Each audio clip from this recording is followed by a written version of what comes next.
그날 부산 지하철 감전역은 순식간에 공포에 휩싸였습니다. 난리가 났다니까요. 우리도 무서워가지고. 경찰 특공대와 소방인력, 군병력까지 모두 100여 명이 투입된 이유는 한 통의 문자 때문입니다. 감전 지하철역에 폭발물이 설치됐다라는 신고를 받고 출동을 한 거고요. 부산의 감전역에 15분 뒤에 폭탄 터뜨리겠다. 퇴근 시간 수많은 사람들이 오가는 이곳 지하철역에 폭탄을 터뜨릴 거라는 테러 예고 문자가 112 상황실에 접수된 겁니다. 갑작스런 긴급 상황에 즉각 모든 승객들이 대피하고 지하철 운행이 중단됐습니다. 잠정 폐쇄한 역사 안에서 30여 분간 대대적인 폭발물 수색 작전이 벌어지던 그 시각, 문자가 발송됐던 그 전화번호를 계속 전화를 했는데 전화를 받지 않았거든요. 그리고 나중에 이제 전화를 받았는데 나는 그런 문자를 보낸 적이 없다. 오히려 내가 피해자인데 112 말고 주변에도 뭐 이상한 문자가 가가지고 연락을 받았다라는 내용으로 이제 제가 확인해가지고 누나 오늘 한번 가능? 이모 오늘 한 번만 하자. 나 진짜 안 한 지 오래돼서 너무 하고 싶어.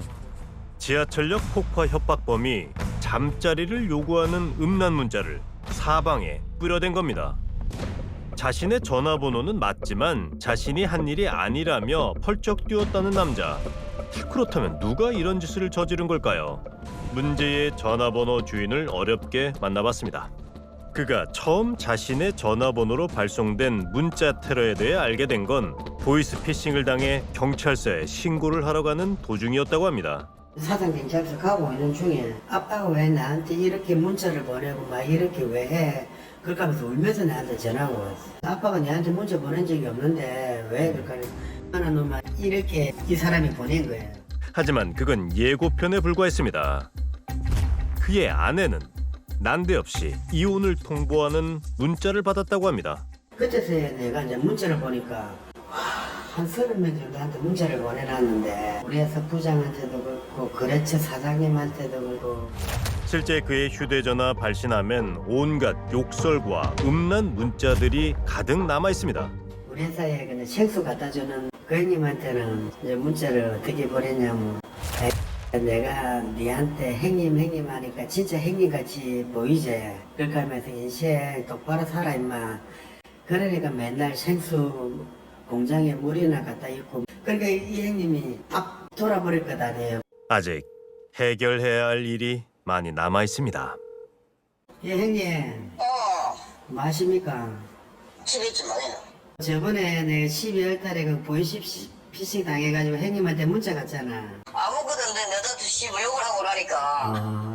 나는 그래 동생이 제 동생인데 뭐 욕을 해가지고 없길래 난 황당했지 뭐. 그때도 내가 뭐 형님한테도 사과도 했지만 지금 다시 또 한 번 더 형님한테 뭐 죄송하다고 사죄한만 말씀드립니다.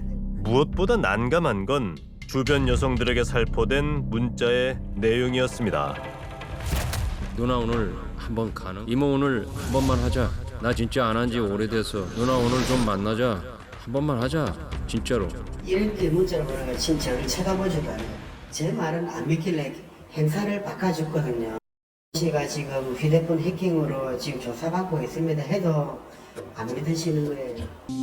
어쩌다 이런 일이 벌어지게 된 걸까? 직원들 월급일을 앞두고 급히 쓸 돈이 필요했던 소영신, 저금리 대출 상품을 광고하는 문자를 보낸 유명 캐피탈 회사와 통화를 했다고 합니다. 그러자 사장님이 신용이 좀 안 좋다면서 신용을 또 약간 좀 그 돈을 주고 나면 회복시켜 준다면서 보증서를 끊어야 되는데 돈이 이제 16,000만 원 정도 필요하대.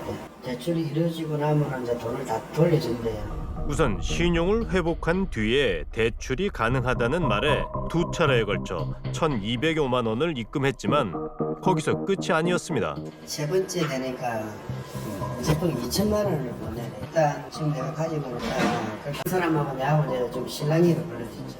당신 그 보이스피싱 아니냐 그렇게 하니까 그 사람도 이제 좀 놀라더라고요. 그러면서 전화를 끊고 5분 뒤에 다시 전화가 와요. 그 전화가 와가지고 나한테 이제 대뜸 이제 욕을 하기 시작해요. 이 새끼야, 눈 뜨고 당하니까 기분 좋지? 그렇게 하면서부터 시작해가지고 사람을 염장을 질러요.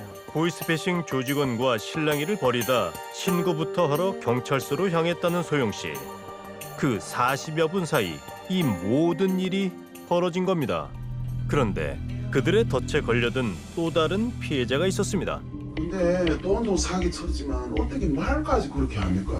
3일 동안 3,200여만 원을 송금한 뒤 제발 돈을 돌려달라고 사정을 하는 부부에게 수학이 넘어 그 남자는 원하는 대로 해주겠다며 한 가지 조건을 내걸었다고 합니다. 막내 딸이 하나 있어요. 15살짜리. 그 딸을 그 홀랑꽃은 사진을 보내면 동영상 보내면 돈을 2천만 준다고. 뭐 사람 새끼입니까? 그 인간도 아니지. 말 같지 않은 그의 요구를 부부가 이런 지하에 거절하자 이번엔 다른 요구를 해왔다고 합니다. 나보고 빌면 또 2천 주겠대요. 돈 하지 말라는 거 아빠는 또 그래도 행여나 해서 그래서 내 삼촌 잘못했어요. 내 이렇게 빌었어요. 그러니까 좋아가지고 하하 막 옆에서 막 수탄기 웃습니다. 돈을 빼앗은 것도 모자라 피해자들을 조롱하기까지 한 이들은 대체 누굴까? 그런데 최근 수화기 너머에 꽁꽁 숨어 있을 것만 같았던 그들의 악랄한 정체가 드러났습니다.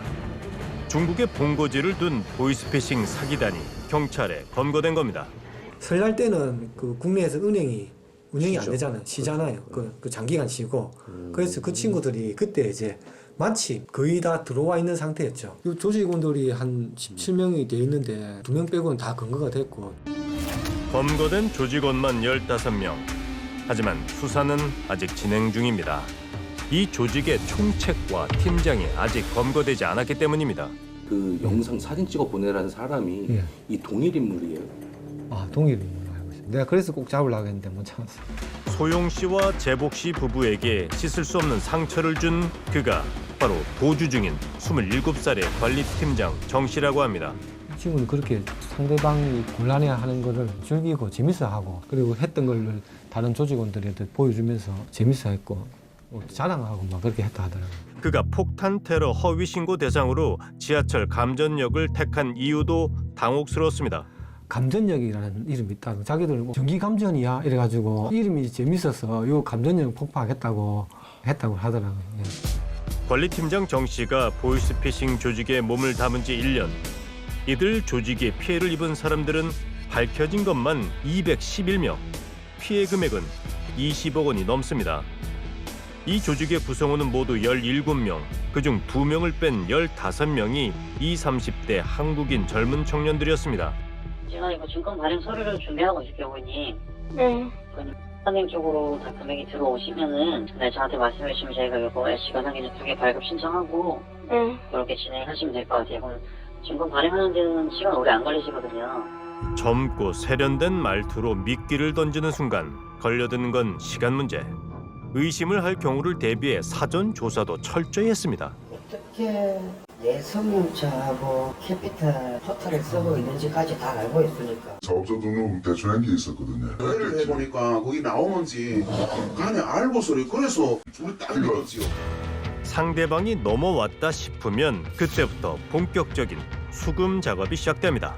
저희 받아줄 기록자로 나오셔가지고 대출금 나가야 되는 게 정지가 됐다고요. 근데 이거 잡지 않으시면 고객님 그냥 뭐 다른 금융 서비스 같은 것도 제대로 많이 받으실 거예요. 가상계좌 발급되시면은 그쪽으로 다 처리하시면 돼요. 이게 지금 금액이 크다 보니까 가상계좌를 2개 발급받으셔야 돼요. 금융감독원이 발급한 가상계좌에 일시적으로 돈을 넣어두어야 대출이 가능하다고 속이는 수법입니다. 신용정보회사나 금감원에다 다 전화해. 다 전화해봤어요. 금융감독에다 돈을 우리 본인 돈을 줬으면 그 돈을 대출 다 된 다음에 준다. 이래가지고 그래서 그 요거 그렇게 해서 우리 5차례였어요. 이상한 건 피해자들이 돈을 보내기 전 금융감독원에 직접 확인 전화까지 했는데 문제가 없다는 답변을 들었다는 점입니다. 그래도 의심을 지울 수 없었다는 한 피해자는 경찰에 전화를 걸어 확인도 해봤다고 합니다. 그런데 뭐 지금 특별사하고 대한대출 진행 중이시네요 하면서 맞다면서 계속 진행하시면 되겠네 하면서 그렇게 얘기를 했다니까요. 금융감독원에서도 경찰에서도 정상적인 대출 과정이니 안심하라는 답을 들었다는 피해자들. 대체 어떻게 된 상황일까요? 우리가 만난 피해자들이 공통적으로 거친 한 가지 과정이 있었습니다. 카톡에 이제 앱을 하나 보내드릴 테니까 그걸 깔아래요.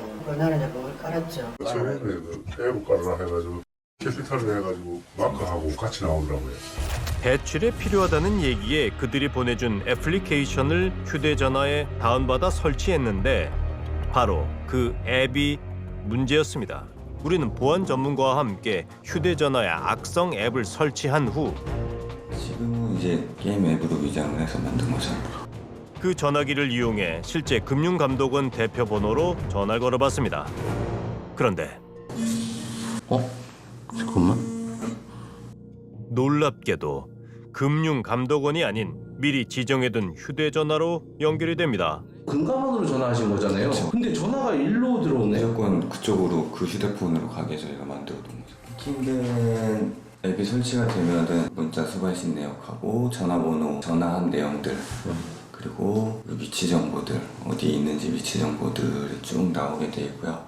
그 외에도 이제 사진 저장 정보라든지 공인인증서도 가져갈 수 있는 거고요.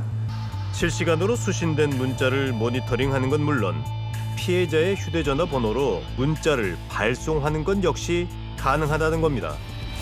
소영 씨의 휴대전화도 이런 방식으로 그들에 의해 조종당하는 이른바 좀비폰이 돼버린 겁니다. 나는 다 가는 사람 보면 조금만 더 신경 쓰고 뭐 하지 저렇게 멍청해가지고 내가 그 멍청한 짓을 당하니까 남말할 사람이 아니다. 내가 뛰어내려가 죽을까 싶어가지고 우리 집사람이 그냥 집사람이 며칠 동안 잠을 못 자는 거예요.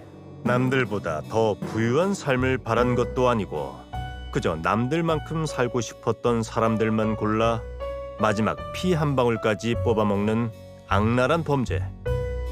달콤한 목소리 뒤에 감춰진 검은 혀는 오늘도 절박한 누군가를 노리고 있습니다.